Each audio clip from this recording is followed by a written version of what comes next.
আসসালামু আলাইকুম, আমি রাফি। আশা করি সবাই ভালো আছেন। আজকে আমরা দেখব গুগল সার্চ কনসোলে কিভাবে সাইট ম্যাপ বসাতে হয়। আপনার ওয়েবসাইট যেন ক্রল এবং ইন্ডেক্স হয় সেজন্য সাইট ম্যাপ বসাতে হয়। তো আমরা চলে যাচ্ছি একটা ব্রাউজারে, দেন এখানে গুগল সার্চ কনসোল।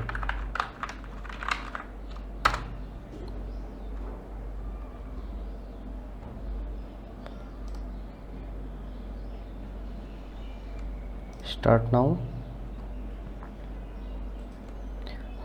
আচ্ছা, এখানে আসার পরে সাইট ম্যাপ বাম দিকে খেয়াল করলে দেখবো এখানে সাইট ম্যাপ লেখা আছে। সাইট ম্যাপে ক্লিক করব।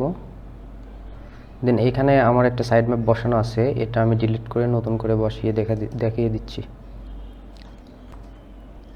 এখানে 3 ডট রিমুভ সাইট ম্যাপ, দেন রিমুভ। ওকে, এখন আমার এখানে কোনো সাইট ম্যাপ নাই। তো আমি সাইট ম্যাপ বসাতে হইলে প্রথমে আমার ওয়েবসাইটে চলে যাব, ebiterms.com। এখানে আসার পরে রুট ডোমেইনের শেষে /sitemap.xml লিখব, দেন এন্টার। এখানে আসার পরে আমাদের দরকার এই রুট ডোমেইনের পর থেকে সাইট ম্যাপের এইটুকু। তো এখান থেকে আমি এইটুকু কপি করে নিচ্ছি।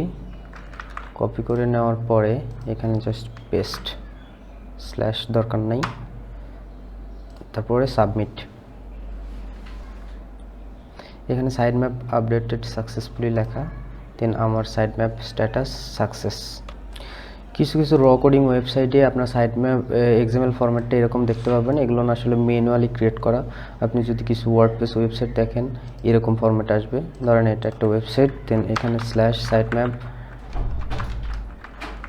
/sitemap.xml। এখানে আসার পরে এরকম দেখতে পাবেন। তো অ্যাজ ইউজুয়াল এখানে আসার পরে যতটুকু পাবেন এটুকু কপি করে আপনাদের সাইট ম্যাপে অ্যাড করে দিবেন। তো এই ছিল আজকের ভিডিও।